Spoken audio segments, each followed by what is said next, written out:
If you talk about self-sabotage, there are actually 10 ways. The different ways we sabotage ourselves. Irene Anggreeni, engineer turned mental fitness coach with over 15 years of experience and clinical training in body-based psychotherapy. Irene helps us turn challenges into strengths and master the inner saboteurs that hold us back.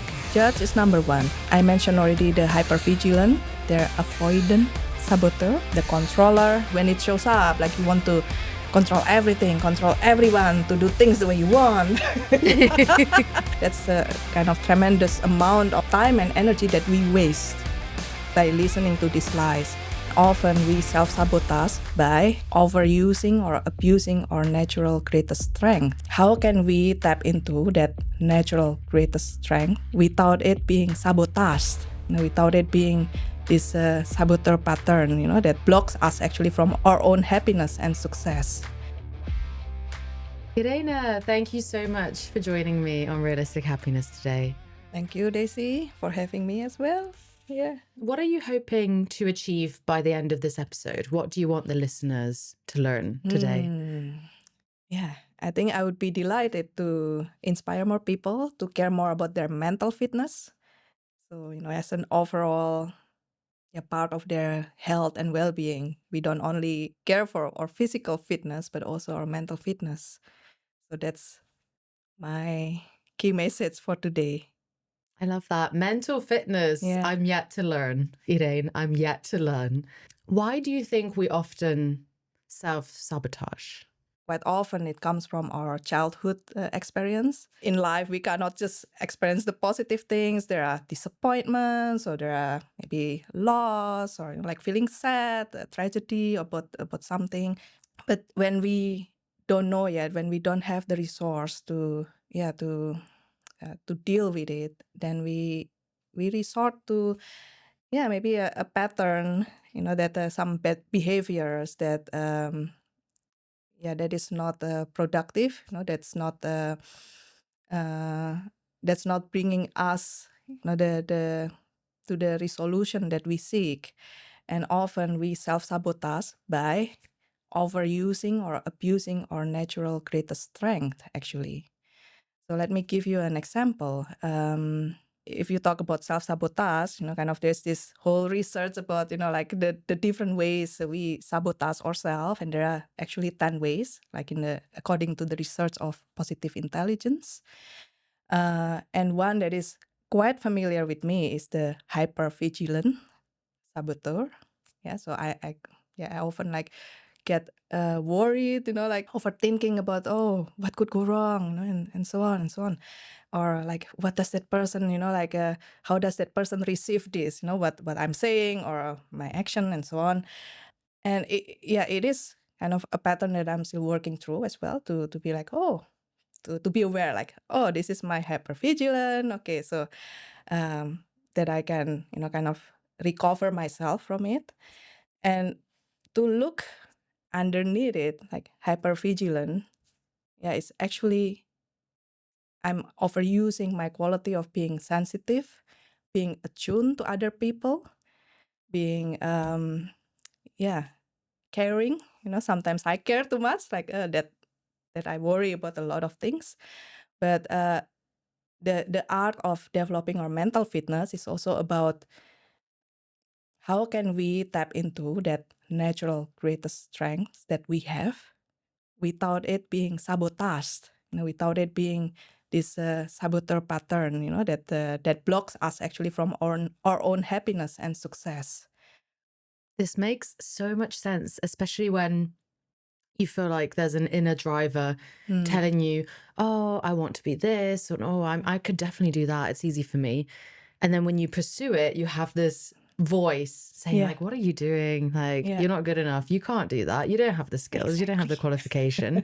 So it's that annoying little voice in your head that's just sabotaging your every move, your every step. And it's so frustrating, Irene. I resonate with that. This is like I think a natural human condition. Maybe some of us like deal with it a lot more with this sabotaging voice. And what you mentioned, Daisy, like, I'm not good enough. Like, can I do this? So on. That's the judging voice, kind of for ourselves. Like we often self-judge. Mm. And of course, we sometimes also judge others or judge the situation. But what I notice also that even people who are seemingly successful, seemingly like they have it all, like they also have this judging voice. One way to navigate it is actually the first step to really be aware, to catch it. Oh, and be aware that this is actually lies, lies that my saboteur is telling me. And if we imagine even like kind of how worked up we are like by believing these lies, and kind of stopping ourselves like from really going into like this thing that we want to achieve, or a goal we want to create in our life. And that's a kind of tremendous amount of time and energy that we waste by listening to these lies. So that's why like the whole art of this mental fitness is actually, it boils down to three things: like catch the saboteur, and then we practice also self-command, that we are aware, okay, I'm aware my saboteur is here. How do I command my mind to not stay there and use more of the sage, like more wisdom in me. And then the third step is actually applying those sage wisdom powers that we all have, by the way. It's, amazing. I mean, thinking to yourself like, oh, I am wise, I have the answers, especially when you're younger, when you're like navigating through Yeah. life or your career or school, Yeah. you might think like, I don't know best, but we have a gut feeling we do know best most of the time. Yeah. And that's really spot on that you mentioned about, when we were younger, and of actually like when we were even a child, like we are much closer to the sage essence of ourselves, because we know better who we are. And then like as we grow up, like we have disappointments, we have criticism, or we have all other things that the society put on us, and we develop these layers and layers and layers that before we know it, we behave in a certain way, like we tend to be more negative or very judgmental or very critical. And then, this is really about the work of mental fitness is not about fixing ourselves, but it's about remembering who we are and operating from that, more sage essence, which makes our life feel kind of filled with love and with ease and with joy and with flow as well, because we are not fighting against like all these saboteur forces. This, Yeah.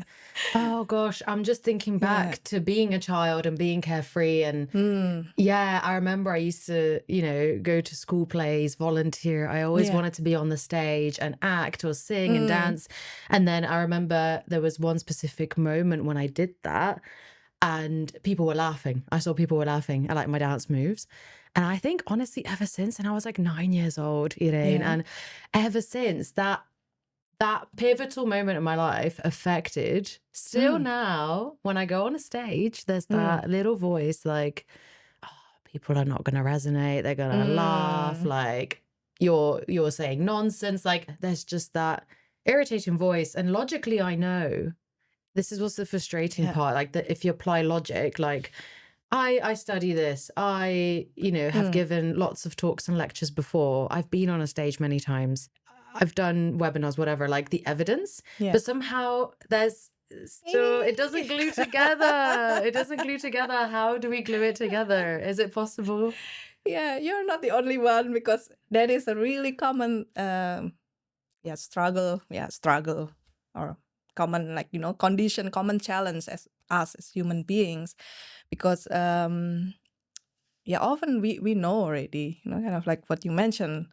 Logically, I know, like that's not the truth, or like people, kind of people likely appreciate what I share. They are not going to laugh at me or ridicule me. Kind of that's a bit extreme case, right? So this is also something that we discover from neuroscience, and that's also part of the building blocks, like in this whole approach of mental fitness with positive intelligence, that actually what we know, so this insight, this knowledge, the know-how. That's only 20% of kind of like if we want to make a change in certain areas in our life, and the rest is practice. 80% really is about muscle building. So one way, I just want to acknowledge, like, it's really good that you keep doing that, kind of like you keep giving webinars, you keep giving speech, because these are the opportunities where you can actually challenge those judging voice, right?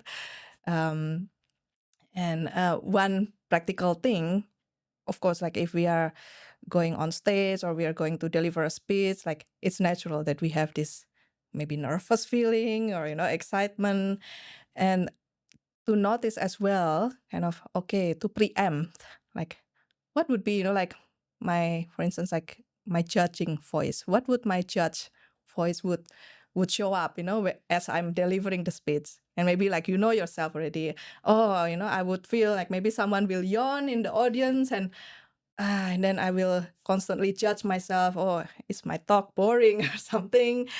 So to preempt those with with a strategy as well. Kind of like if like, okay, there are these saboteurs going to tackle me in this way, then what you can do is to really practice that self command. Kind of, okay, I don't believe with the saboteurs like in that moment because I have the evidence, obviously. I have my career built on speaking, on training others, and to really switch it into more the sage perspective, which can be, for instance, like using I can share one power, for instance, like power of empathy, kind of can see an audience is yawning. Oh yeah, maybe that person didn't get enough sleep last night. Or maybe like, to use the power of curiosity, kind of what could the audience be feeling or experiencing right now that they react, maybe they're a bit restless or something like that. So those are some of the application of, kind of, if we understand like the saboteur, and then we can implement the next steps, the self command, and also the using our sage powers. So actually, the things that bothers us a lot gets us really worked up, like when we are giving a speech or anything, basically, like in big stake moments in our life, that we can still be present and be with ease, kind of. And how we show up is really we show up with love instead of with worries about ourselves or worries about others or worries about how we are perceived by others. I think it's so tough sometimes, though, like the overwhelm power of worry and anxiety and the self-saboteur versus love, which is another, it's a huge feeling. It's very, very powerful. And to have that love for, like we keep saying, like public speaking, or I'm trying to think of another example, or in relationship, perhaps. Yeah, just like even going on a date or trying something for the first time, all of these worries and thoughts that go through your mind. Yeah, even going to Great the thoughts, gym, for example, like, oh my gosh, my judgment brain, when I go to the gym, like people are staring at me and I'm not doing this right. And why am I here? I'm not muscly. I'm not, I'm at the beginning of the journey. Like, what's the point of me being there? So I feel like out of the 10 profiles, I probably fit into the judgment one the most out of the ones you've been saying. I'm not expecting you to remember all 10, but for those that are listening and want to kind of relate, can you remember some other like types of the 10 examples? Absolutely, yes. So judge is number one.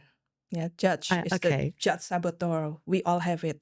Okay. If someone claims they don't have any judging voice, that's kind of that's a bit unrealistic, because if we have a working brain, we tend to make those judgments like in a snap of a finger, and we can judge like in many ways, like we judge ourselves, like what you mentioned, or what am I doing here? Am I qualified to do this? Like, who am I?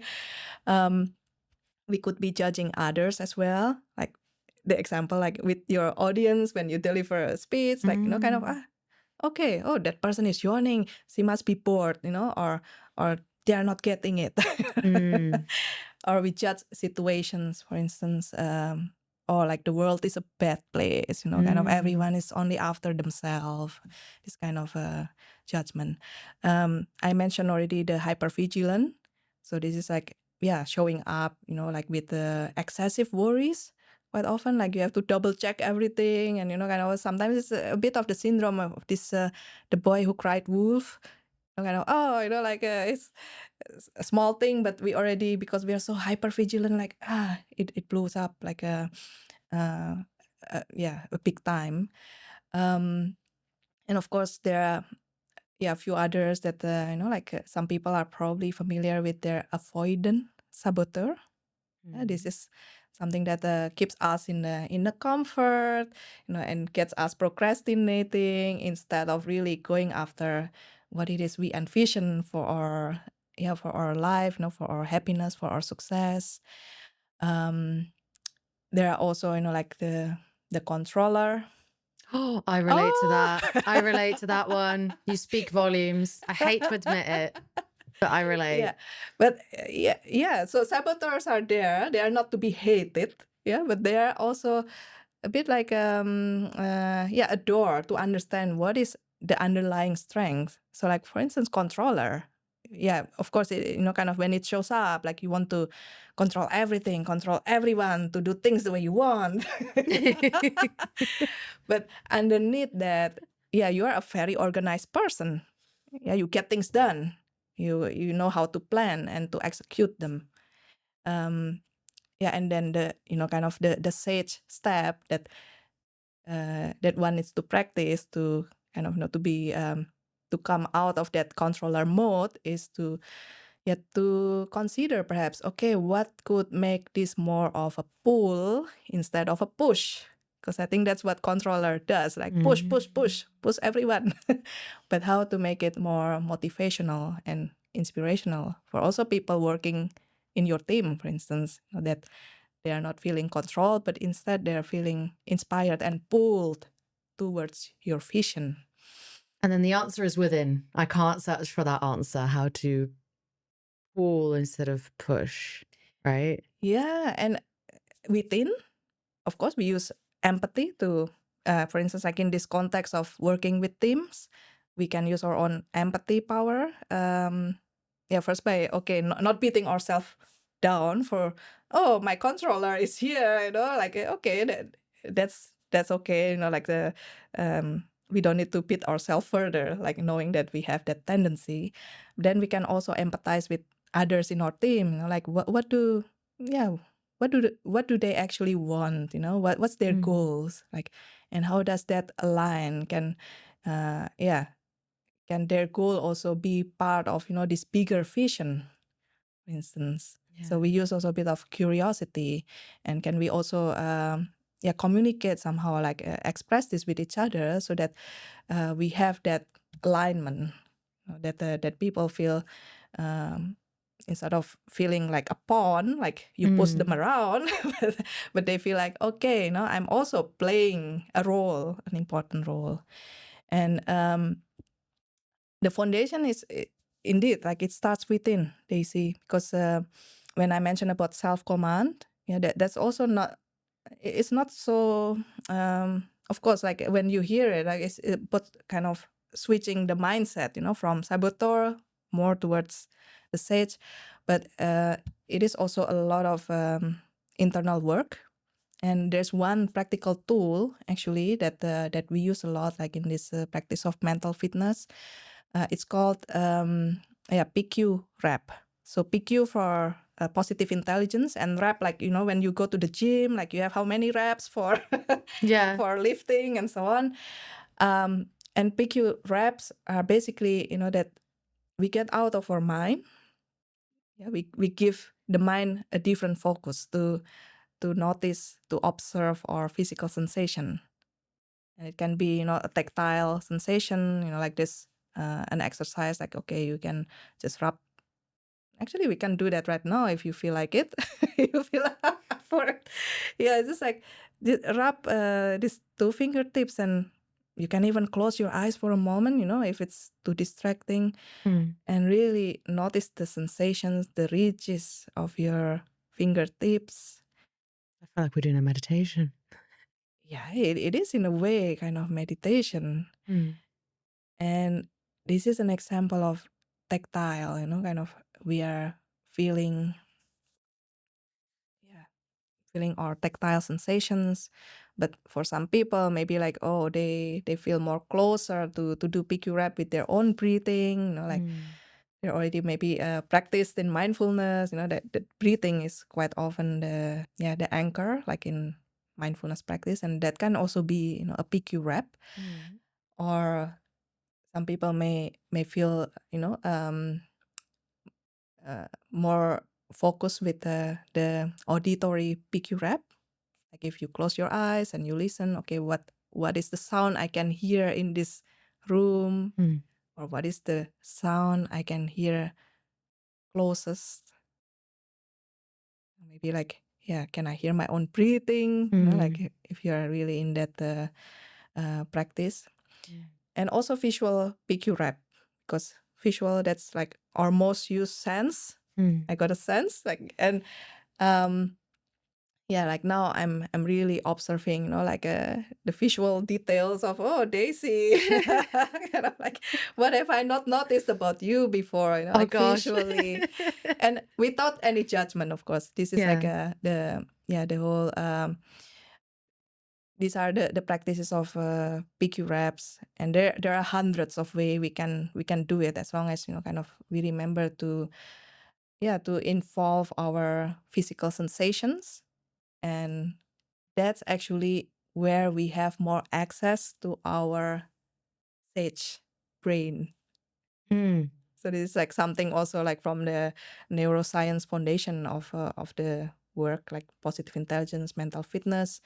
We don't get to our sage power like by thinking hard about the solution, not by overanalyzing everything, but actually when we are in that space of kind of doing PQ rep, then we are in our body, and then that's where we have most access into our sage power, because like the whole saboteur voice quiets down in our brain. And this is something that that is observable also through functional MRI, actually. Really? Yeah. Wow. I'm just thinking as well, I feel like in today's world, and from people I speak to, one of the worst self-saboteurs is people pleasing. Yeah. Yes. Right? No boundaries, not knowing when to stop. Yeah. So what could be the underlying strength of people pleasing?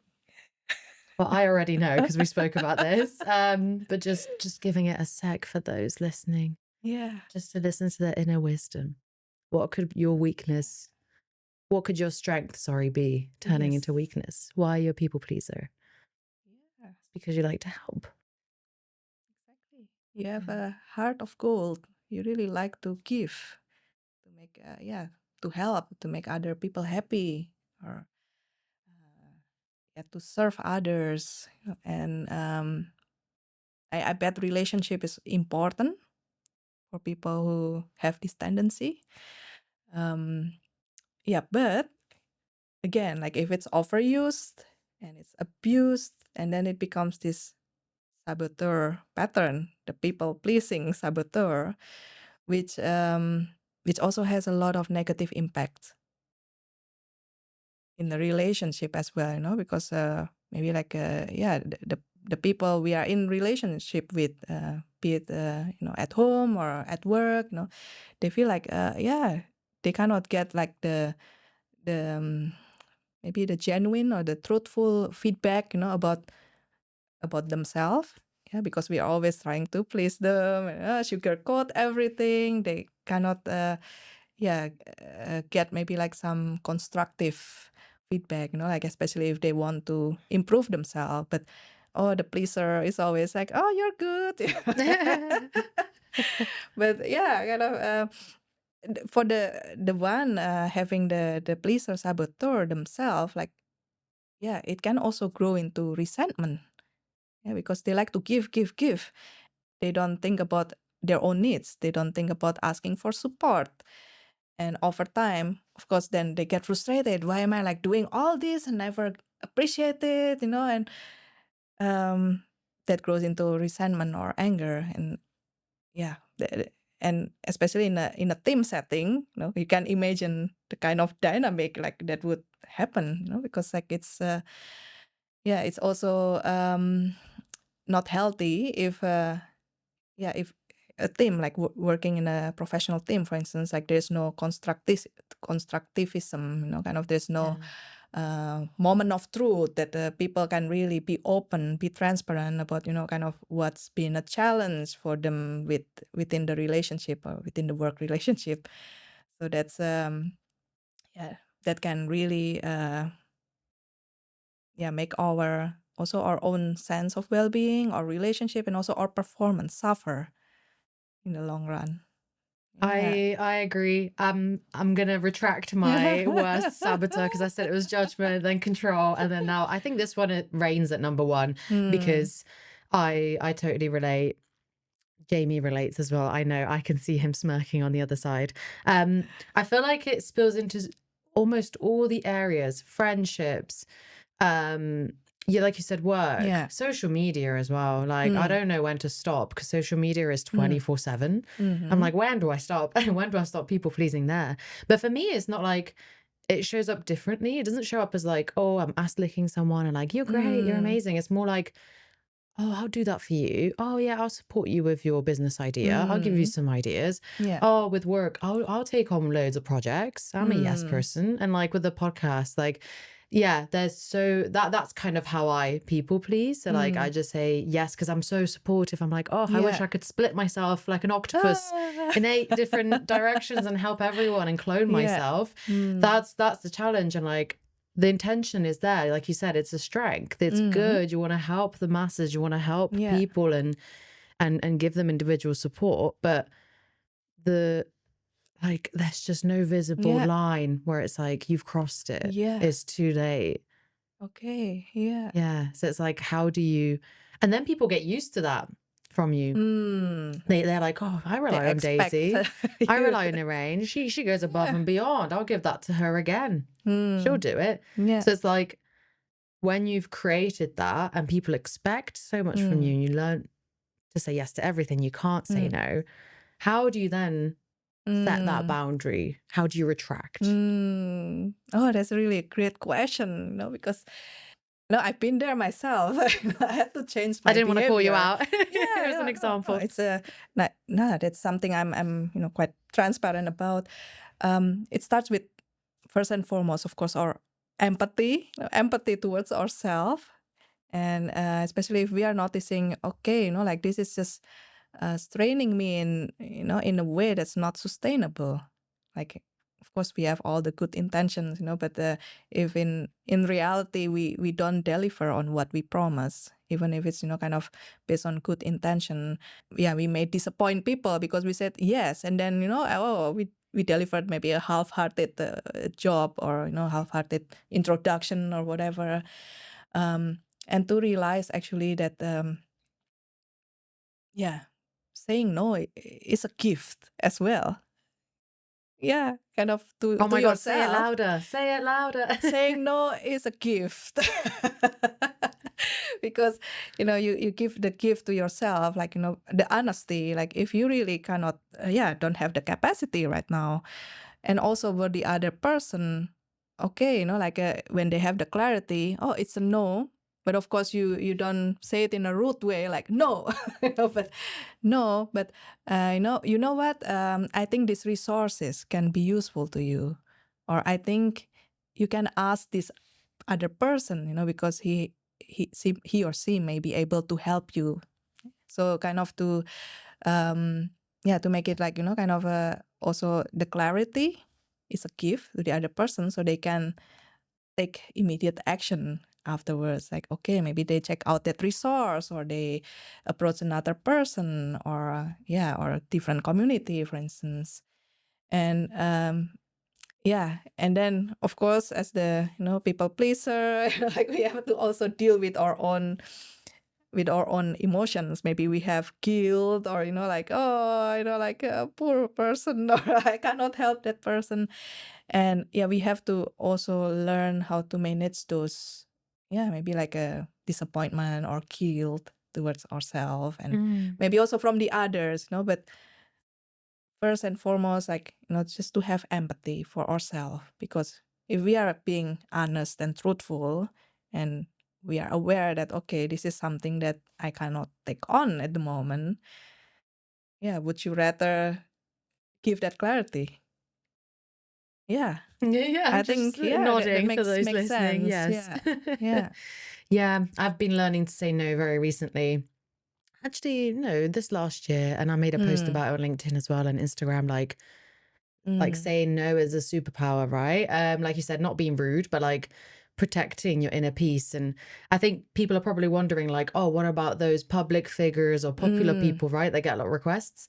They Yeah. have virtual assistants or assistants looking Yeah. after their social media. So they get loads of Yeah. inbound. And then that one person who's not, for example, let's think of Stephen Bartlett. He's very famous. He doesn't manage his own emails or messages. He has an assistant who blocks Yeah. it.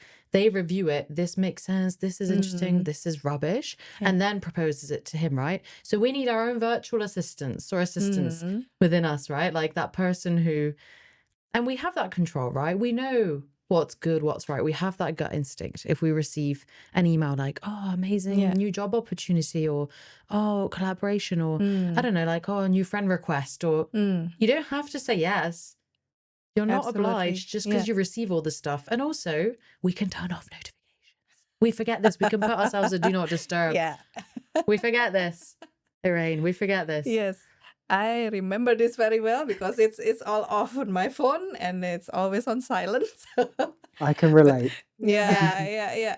I think it's also an extra step there. It's also maybe to already give some clear boundaries. No, not clear boundaries, maybe clear guidelines, for what can people contact you. So kind of to make it more intentional, because indeed, like, sometimes, like, people can assume different things about us. They think like, oh, they can reach us to us, like, to give them something that we can't actually, like, give me a job, please. No, I don't have a job at the moment for you. So kind of this already filters out already, like, okay, like, again, giving clarity through sharing these guidelines. Okay, how would you like to be contacted, for what? And like, maybe also give a time frame, like, I'll get back to you within 2 to 5 working days, or all this, Or kind of 20 or 2 20. weeks. I appreciate very much, like, these days, also in my professional context, also my personal contact as well, like, even like if they are not on holiday, but they already give this auto reply, like, okay, like, my response time will be slower or something like that, so that at least I know, oh, they receive it, and they already give me a heads up, like, I will be slower. Okay, then I will not, like, frantically trying to, hey, have you received my message? So Oh my on. God, the audacity of some people. It's crazy. I feel like it's very natural for people to be a bit selfish, right? Like if they think, I'm just being an imaginary person right now, and I think, oh, I'm setting up a business.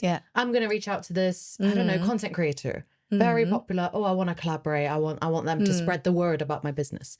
I reach out and then I get this message like, hello, I replied to you in 48 hours. 48 hours passes and this person is on holiday. We don't know. And then, did you get my message? And I don't know, Irene, but oh my God, I've noticed on Instagram, on LinkedIn, hi, Daisy, did you receive? I'm like, yes, I did. I read it. This is not urgent. In a world full of urgent, action now. And, in a world full of that, your message about could we collaborate, that's in the bottom of the list. So how to react in a world that's so demanding. And I mean, kudos to people to thriving and looking after themselves and like, I'm gonna be a go-getter and just ask people messages. And I appreciate the chasing as well, but when it's like 2, 3, 4 times and I haven't replied, it's like, yeah. and it's sad because I've actually done it before where this person asked me multiple times for the same thing. And I was like, does this person not read their own messages? Like, always remember, like, if you were at the receiving end. Yeah. No, I'm also suspicious, kind of this kind of, are they really written by a person or is it automated? Because sometimes like there's this automation that they just keep, like, oh, no reply yet, send another reminder, send Of another reminder, and course. another, Oh, and another. gosh. Yeah. So that's also, something that I don't appreciate. But yeah, speaking to that also, because I'm also in business, and sometimes like I organize events as well, so there's like a time deadline kind of for when that people need to sign up or whatever.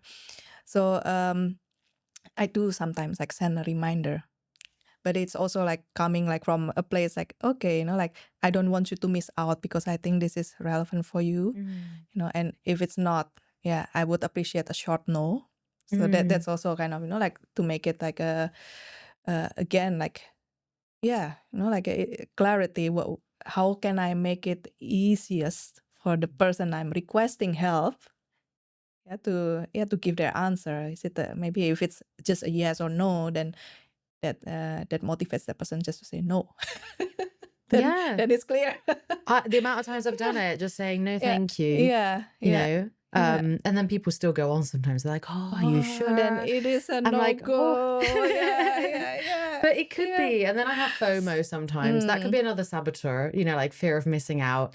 It is, yeah. Is it? It Okay, is. that's also one. Yeah. Dare I say that could be, I don't know how to rank them. Would you like to, Yes, to I go would into like to this? know. Yes, I think yes. this FOMO is kind of, so this 10 saboteurs is not like the ultimate truth or anything, but it's based on what is it kind of root factor analysis. So they really boil down, like, because of course we can sabotage ourselves in hundreds of ways, but it boils down to this 10. And FOMO is connected with our restless saboteur.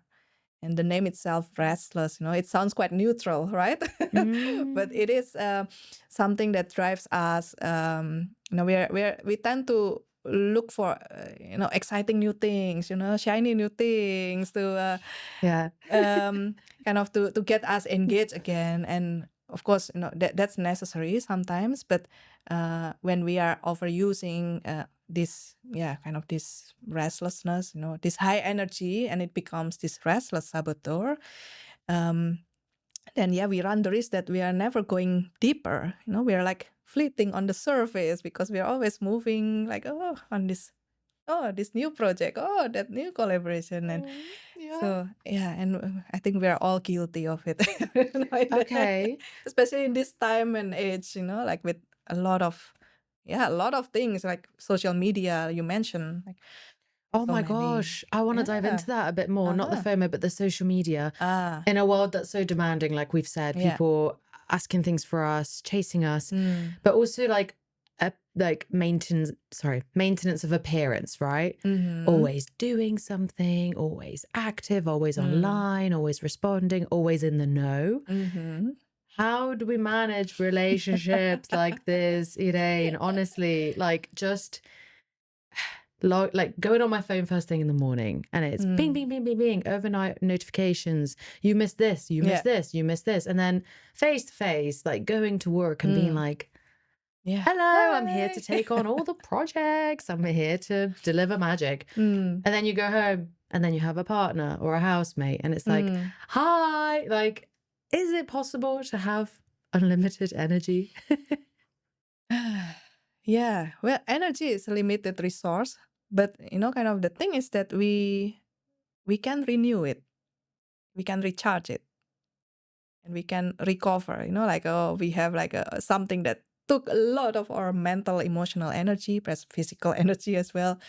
We can recover from it, and that's kind of course it takes also just to use this this example with going to the gym, Daisy. Like when you first just started, like you probably okay, you do, I don't know, what exercise do you do at the gym?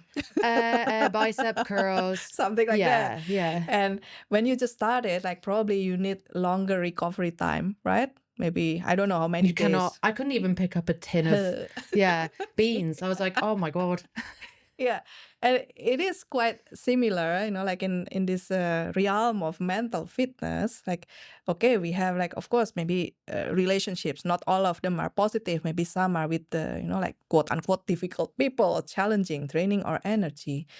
But then, like as we are more trained with our mental muscles, these three things: catching saboteur, the self command, and the sage, using our sage. So we are more developed in our mental fitness, that our recovery time can be shorter and shorter.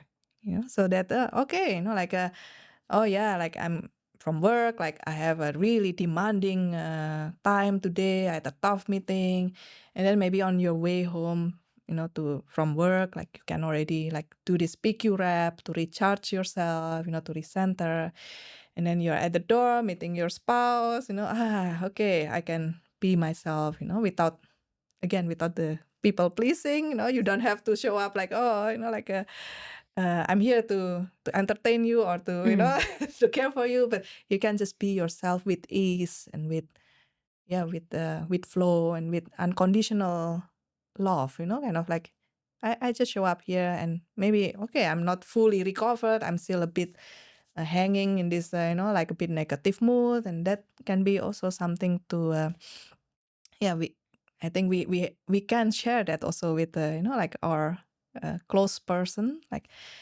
just to acknowledge that we don't have to pretend that that's where we are. Yeah, I agree. I do this in my group chats with my girls. I say like, hard day today. Yeah. I'm not going to be here. I'm not going to be available because it's I love it. Yeah. It gives me a lot of energy to talk to my female friends. But then sometimes there's ping, ping, ping, different stories. And it's not that I don't care. It's like exactly that, that I've been focusing on like realistic happiness and like the LinkedIn page and posting and commenting and whatever. That takes a lot of energy and socializing. Then work, and then being with Jamie, being with the cats, like, and I want to have a good time with them as well. I don't want to be home and he's my therapist and I'm like, this and this, and he only sees the shitty side of me, right? I don't want that. He's the most important one. So are my cats. So then like just giving perhaps like a scenario for you. So imagine, I won't say me, but like I'm a business owner and then I rely heavily on online, right? Like my customers are there, is a community, like I need to interact. So that's a huge part of my life. Yeah. And then my social life is still equally important, right? I want to keep up with my friends. I want to socialize. I have a spouse perhaps as well. So I want to, that's separate.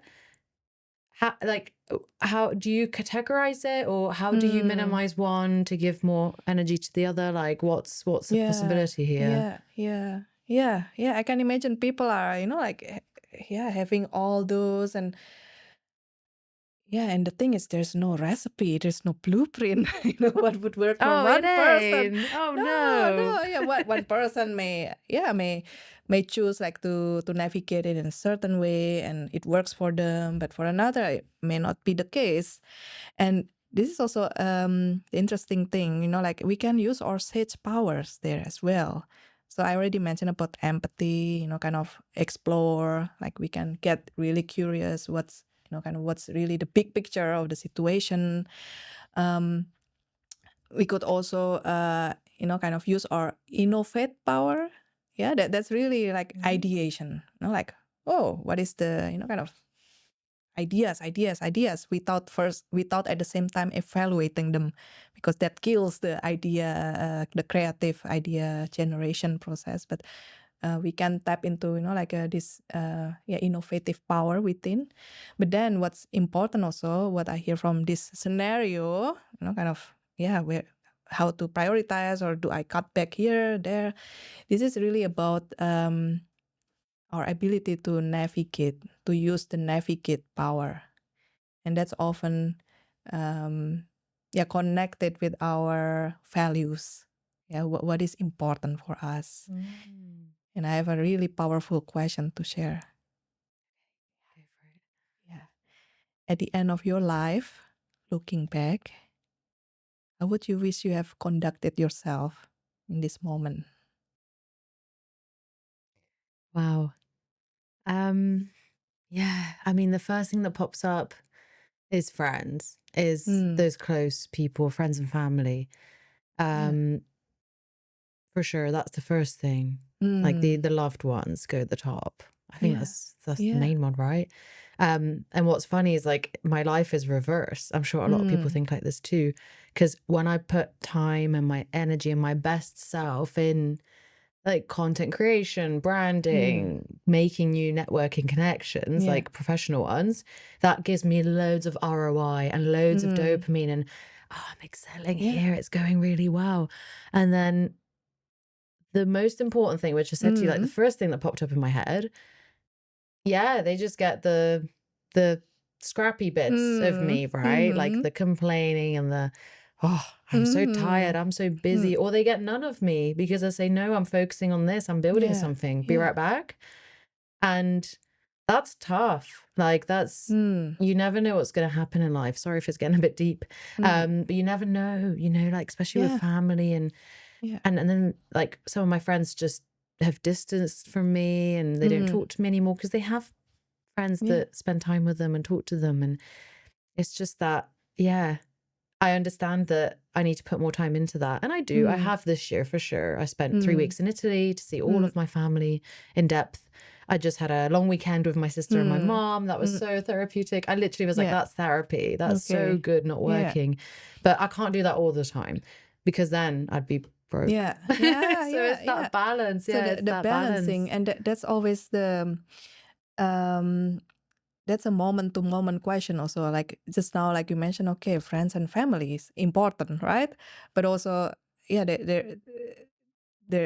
do need like our day to day, like to be in balance as well. It's not like, oh, from now on I will only just focus on friends, family, like, my work, my career doesn't matter anymore. If we could monetize it, that would, if anyone has any ideas on how to monetize family and friends, that would be amazing. As your brand ambassador, maybe. Then it comes also, like there's this so there are 5 sage powers, right? Like the last one. So we have first empathy, explore, innovate, navigate. This deep question just now. And the last one is activate.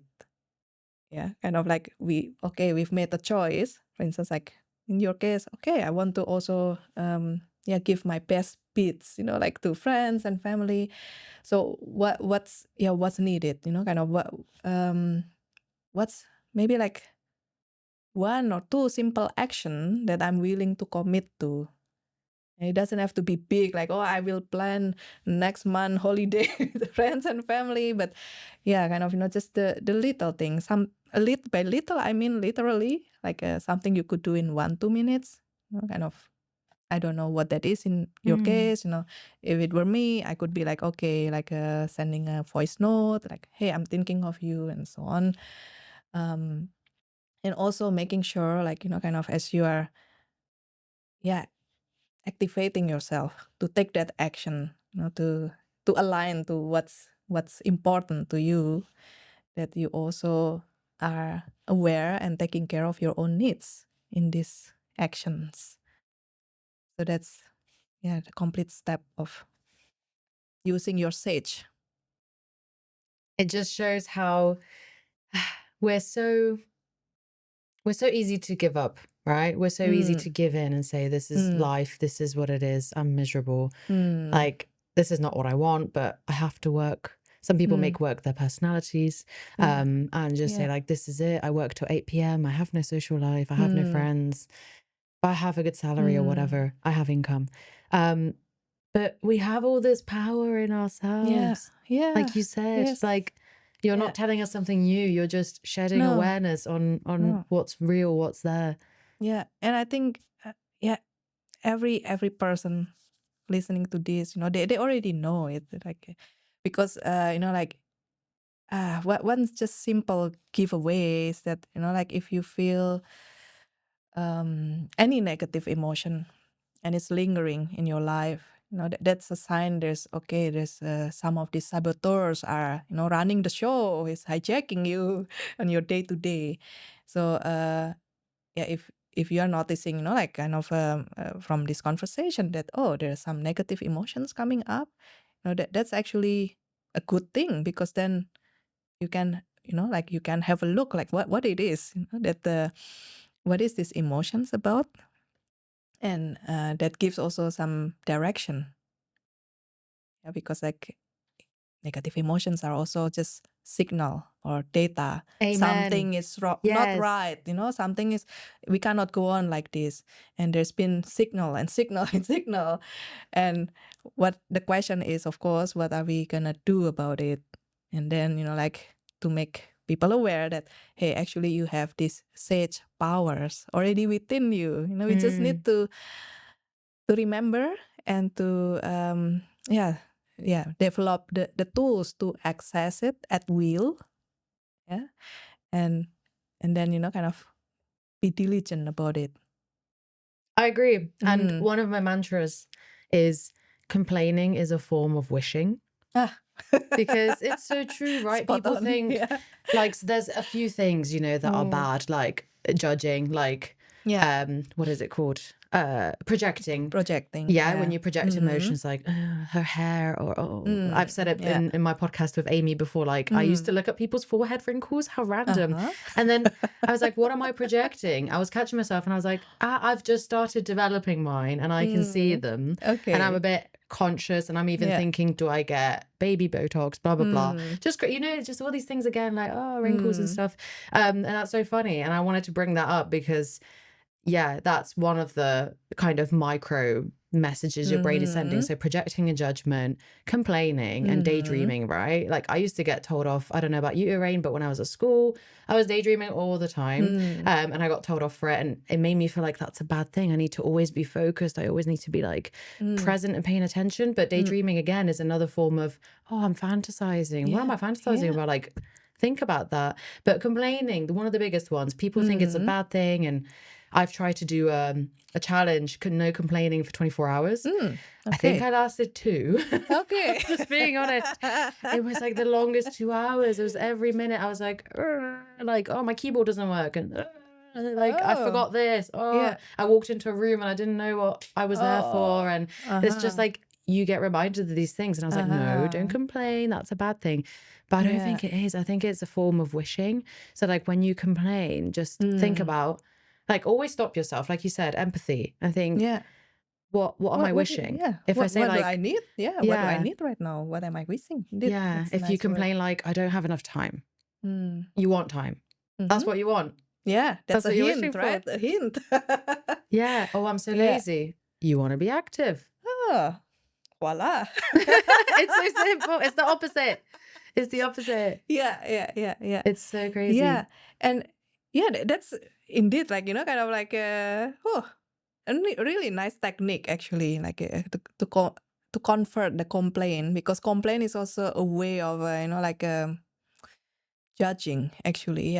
Judging, like kind of like we judge something about ourselves, and of course, and then like we label ourselves like bad, quote unquote bad, with bad labels. I'm lazy, I'm useless, or whatever. But then indeed, like how to convert that, that it doesn't just stop there. And then we end up like self-pitying. Oh, I'm lazy. That's just how I am, kind of, I don't get anything done. But how to use that awareness as a stepping stone, actually, as an opportunity. Okay, I'm not satisfied, that I am not so active. I call myself lazy. So how do I turn that into an opportunity? How will it motivate me? Kind of, and then we can go through again these 5 powers. Like it doesn't have to be sequential, but often it's useful to start with empathy first and foremost. Kind of, and then we can look at what's what the explore. Like what is the bigger picture of this? What are all the factors that make me feel like I'm lazy, that I call myself lazy? What are all the factors? And then to innovate ideas. Okay, how can I be more active? What are the crazy ideas? Maybe even like do it with your partner or with your friend, you know, like give me some ideas, you know, Yeah. and then you navigate, okay, what would fit with my values or with my current situation, you know, which at the end of the year, you know, like how would I have wished to fill my time nowadays, you know, with what activities, for instance, that feel meaningful. And then of course we activate ourselves. It doesn't stop like, okay, ideas there, you know, and Guilty. I know what I need to do, but activate, yeah, kind of like, okay, what's the smallest step? Like if we want to, okay, start going to the gym, because the gym has come up a lot in this conversation. I think I'm projecting. Yeah, I want to start going to the gym, Irene. I really want to. Yeah, so small. I'm complaining. Yeah, I'm complaining. Step, yeah. Kind of maybe it's like, okay, maybe like putting on the, you know, like the sport shoes and maybe Walking near the that's gym. yeah, even walking in front of the gym, that's already a small win to Yeah. celebrate. And that's something that's also something that nourishes our sage powers, is to celebrate, you know, even the smallest win. We tend to forget this, Daisy. Like we think only if we get to the top of Mountain Everest, only then we get to celebrate. But all these small wins, those are also the sage way. By celebrating it, and we nourish ourselves, you know, like we appreciate ourselves more, and that's how we feel our, you know, like our Cup. capacity of unconditional love. Yeah, fill our cup also, indeed. That's how we recharge ourselves. Yeah. And also maybe something important is like to take breaks during the day, right? Especially if you work 9 to 5 or whatever hours you work, is to like go outside, go for a walk, even if it's cold. I'm kind of telling myself this, by the way.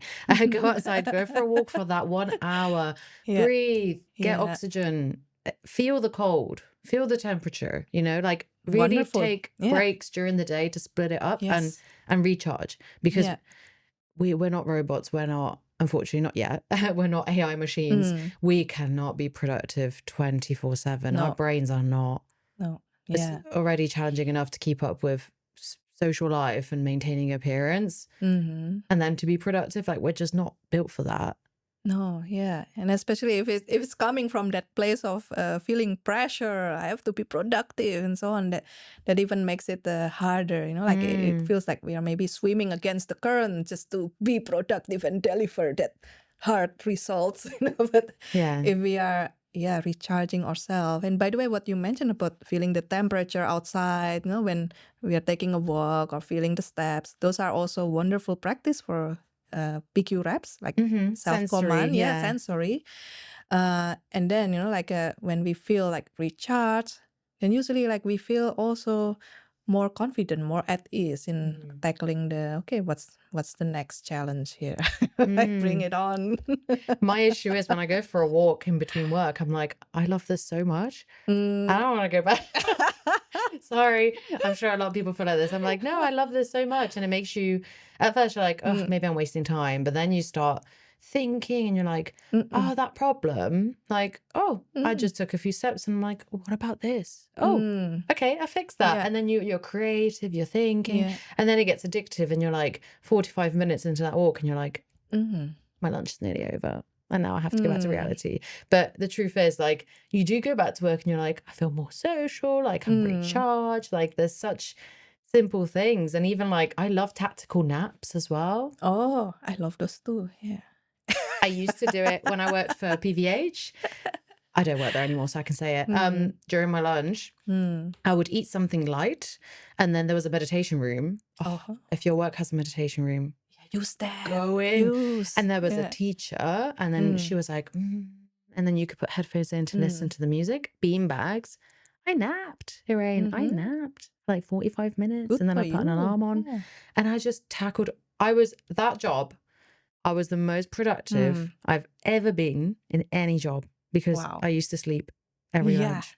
Yeah. Wow. I used to split up the day like that. Yeah, no, that makes a lot of sense. Like all this, you know, the power nap and so on. And we indeed, we cannot be on and always on full battery, like 24/7. Like we do have like the, kind of, you know, the flow of the day, and for everyone it's unique also, it's different, and kind of like to really notice like when what you need there and then, and what you need is a nap, like go for it, like Always go for a nap. I could go for a nap like at lunchtime as well today. Are there any other creative ways you've found to take breaks? So there's walks, meditation, naps, centering yourself, breathing, mindful breathing. Is there any other creative way perhaps we haven't mentioned that could be interesting?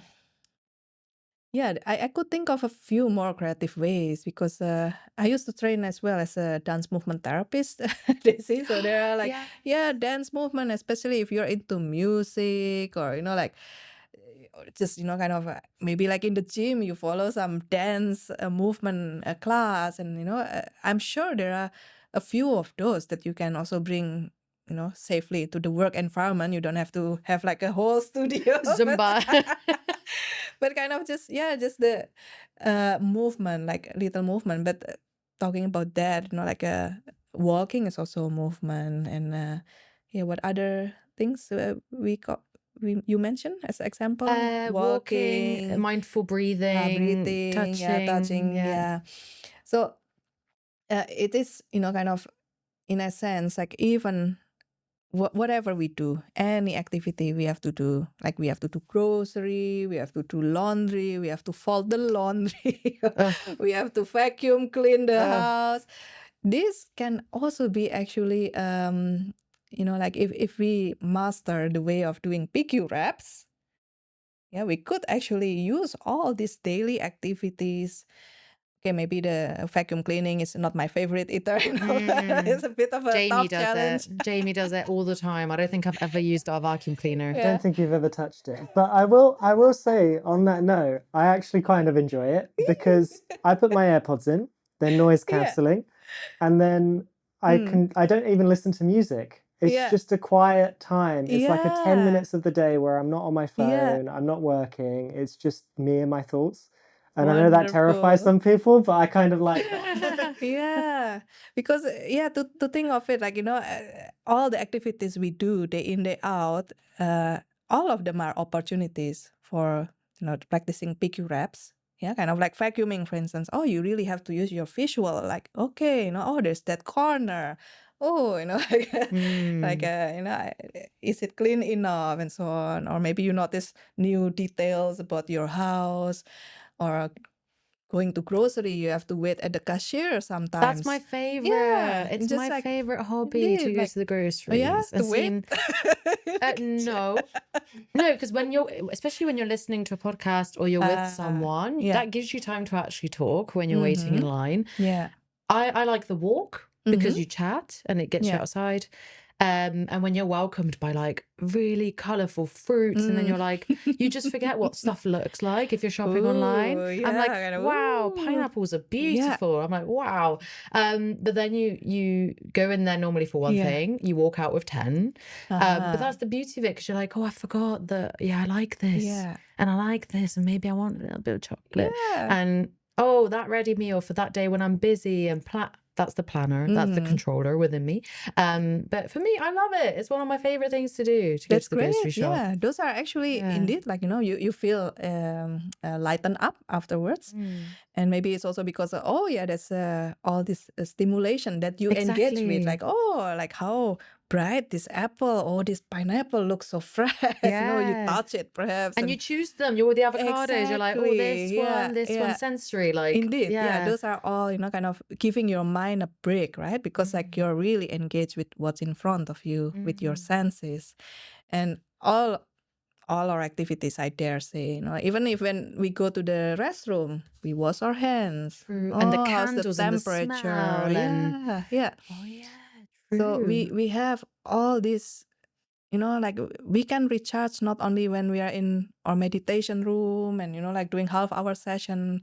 We can any moment, like when we have this for ourselves, we could actually like use that for PQ reps, and we feel recharged also, because then our mind is not busy with the saboteur chatter, like with this judgment voice, but instead like we are really observing with our senses. I agree. Even washing up for me is like very, because I'm scratching that little thing, that Can you piece do it of more dirt. then? We have a dishwasher. But I find it when I start, I put on nice music and it's really like I'm taking my time. There's hot water. I'm like, Yeah, it's oh. warm and nice. And then I'm like, I get into it. I'm like, give me more stuff. But it takes a while to get into it. I'm like, oh, Yeah. it's piling up. But then once you're in it, you're like, Yeah. agreed. Yeah, there's all this. It's the music. It's the warmth. It's Yeah. like the not thinking about work. realistic happiness or work or deadlines. I'm there like, I can't get this piece of cheese off the plate. Like, Oh, yeah. yeah. So I find that Yeah. very nice. But groceries is definitely the number Yeah. one for me. It's Yeah. I wanna go now. Oh, Like, I wanna do it now. Yeah. But then also I think what's important to say is you just keep coming up with like really wise quotes, Irene. Oh my And goodness. like this whole episode, I'm like, bam, bam, bam. But there's one that I keep like telling other people, and I keep saying that is your original quote. It will forever live with me, which is the essence of this entire podcast. And it's your weakness is your strength pushed Amen. to its limit. Amen, right? And when I tell people that, they're like, how so? And I explain about, so if you like to help people, you're a recruiter, you people please, and you have no boundaries. And I'm like, it's not me, it was Irene. But you're welcome. So I'm spreading the word. Oh, that's lovely. Thank you, Daisy. Yeah. I think a lot more people need to know, kind of like yeah. No, sometimes like of course we are evaluated, in work, and sometimes like just like in our personal space as well, but kind of to really have that awareness, like okay, like whatever it is, like something I considered my weakness, it's actually my strength. Which is Underline. wild. Yeah. That can be really empowering, and kind of like it's like there are ways to to access those strengths without it being hijacked by the saboteur. So that's I think a lot more people need to hear this, kind of that it is let's shut off that judging voice, like for a moment. Like we tend to always judge ourselves, like give it a break, and, to really look like underneath, like whatever we don't like about ourselves, like some of it may be out of proportion, because we are already so used to judging and judging and judging. But like, okay, if we let that go and and see what's really underneath, like then we can remember better, like who we are as a person and what is our essence, which is like really beautiful and powerful and full of wisdom as well. I think one last thing, because I just thought about this, is that a lot of my friends, maybe me sometimes, I'm guilty about it. I don't know about you as well, Irene, but doom scrolling, and so it's also emotional, sorry, it's also visual sensory, right? Doom scrolling and watching Netflix, like binging. I watched Emily in Paris and I watched like a whole season in a day. It's not healthy. What are your thoughts about doing those activities instead of like taking a walk, mindfulness, breath work, going to the grocery store? Is it harmful? Is it good? I do that too. Okay. Oh, okay. Full disclosure. And I think that's kind of, that's again like a part of being human, right? Like we are not perfect, and even like knowing all these about saboteur, about our sage powers, we have the self command, and still like kind of we cannot expect ourselves to always live up, like to the highest standard possible. And okay, sometimes we have those moments like where maybe we are just like depleted perhaps, or we're just like kind of, oh, I just need something comforting right now. I mean, if for you that's Netflix, that's fine, kind of. But then also like to be aware of it, like okay, that it's not like a mindless way. Oh yeah, just next episode. So at some point, like we do need to catch again, like ourselves, okay. kind of. So we are being intentional as well, like okay, I need something comforting, for instance. Okay, and for me that's Netflix. And then we can maybe like make an agreement with ourselves, like all right, I'll do maybe 2 episodes and then I'll check how I feel afterwards. Am I up for some activation, some walks outside, or maybe like, to meet up with a friend or to go to the gym. And if so, we do that with empathy, not with the harsh voice. Oh, look at you! Like, what Yeah. is this? Watching Netflix all day? No, none of that. Because like, kind of, we can also be gentle with ourselves, reminding, being our own accountability. And if after 2 episodes, like, oh, I still feel like, kind of, maybe I need another one or another 2 episodes, and allow yourself that, and then check in again afterwards, like, okay, what am I willing to do now, what I feel up for at the moment, what's the small action I can I have the capacity to to do at this moment. I love that. Can I add something as well? Yes. When I edit these podcast trailers, I can spend hours trying to perfect little details that most people aren't even ever going to notice. And something I heard recently was done is better than perfect. Yeah. And so now I get to the point where if I feel it's 85% of the way complete, it's probably good enough to be shared, because no one's going to notice that final 15% of detail that I would spend hours obsessing over. So just like that with perfectionism, it's a good thing Another to saboteur. avoid. Good Perfectionism. enough. Yes, perfectionism. Yeah, indeed, another saboteur. It's the stickler. The stickler. Stickler. Ah. It's easier said than done, but But it's good to be aware. Yes, and and really that you're formulating it, that you're expressing it to us, that makes us also your accountability And it's that partner, right? awareness. Yeah, that you're expressing it already. So that's great. Yeah. And you mentioned before, Irene, that you were into dance, right? Like movements. Yeah. So I trained as a dance movement therapist, actually. So I have quite a colorful background because I came to the Netherlands. So I'm Indonesian originally. I came to the Netherlands to do my doctoral research in industrial design engineering. So I have engineering background. But then because of my own personal journey and so on, like somewhere in the middle, I completed the PhD and so on, but sometime after that, I decided to switch career.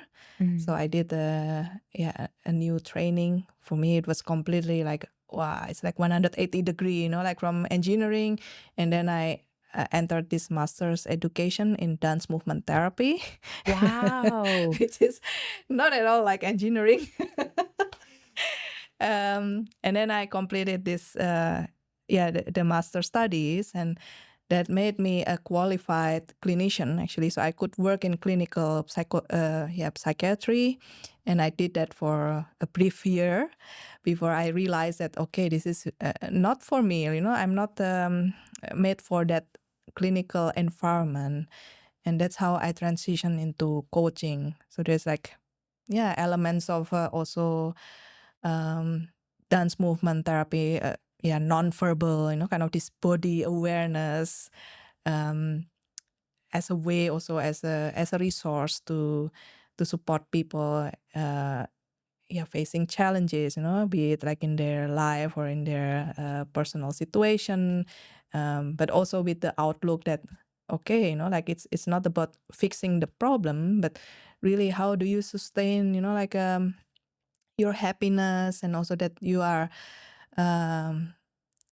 you can reach your peak performance as well, without without sacrificing your sense of well-being. So kind of in a holistic way, like that you are healthy and centered, and have a sense of peace within yourself.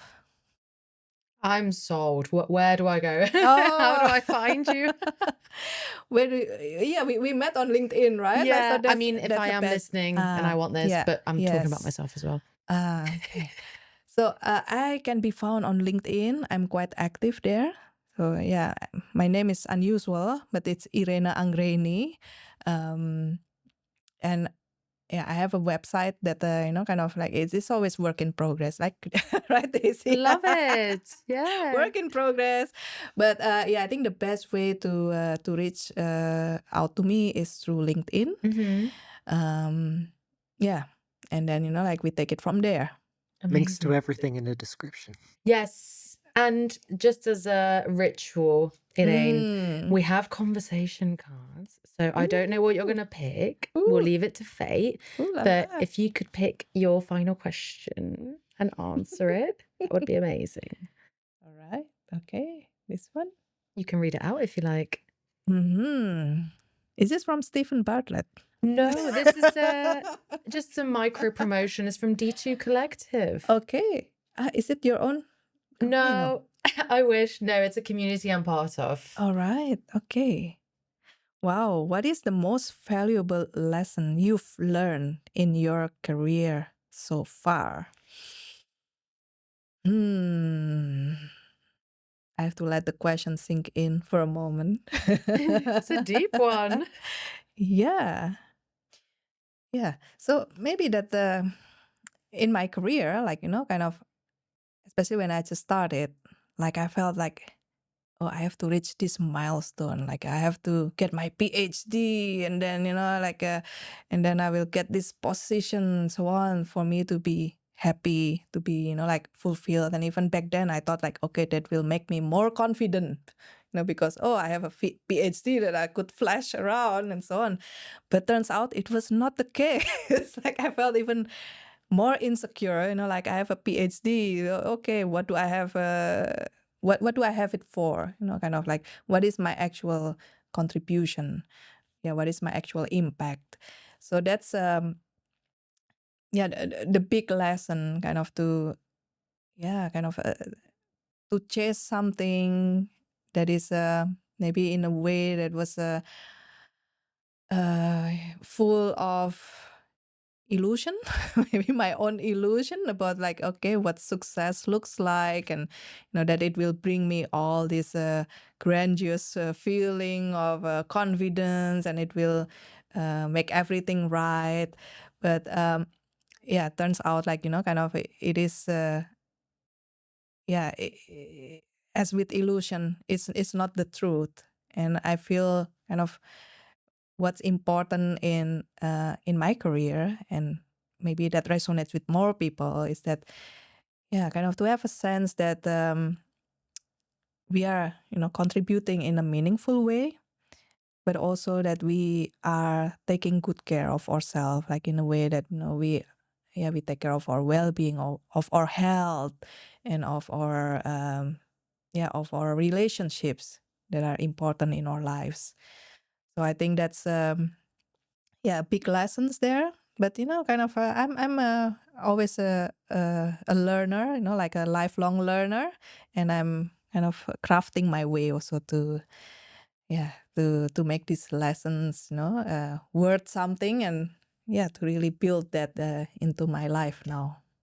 Yeah, it's beautiful. That was so beautiful. And I'm sure like I'm learning so much from you. I could learn from you if we keep in touch. We will keep in touch. Yeah. Of course we'll keep in touch. Yes. And the listeners as well will have probably learned so much from this conversation. And that's the essence of it, right? Like you had the engineering career and you just followed your inner, not saboteur, but you followed your inner sage. Yeah, it didn't feel like it back then. I felt like I just need to do something different, but yeah, kind of looking back, all of those, even like whatever feelings were showing up, then it's it's an opportunity, and it was always bringing gifts. And I am here today talking with you, Daisy. It's also because of all this path that I took that I never planned, and here we are. And how grateful we are to have you at Realistic Happiness today.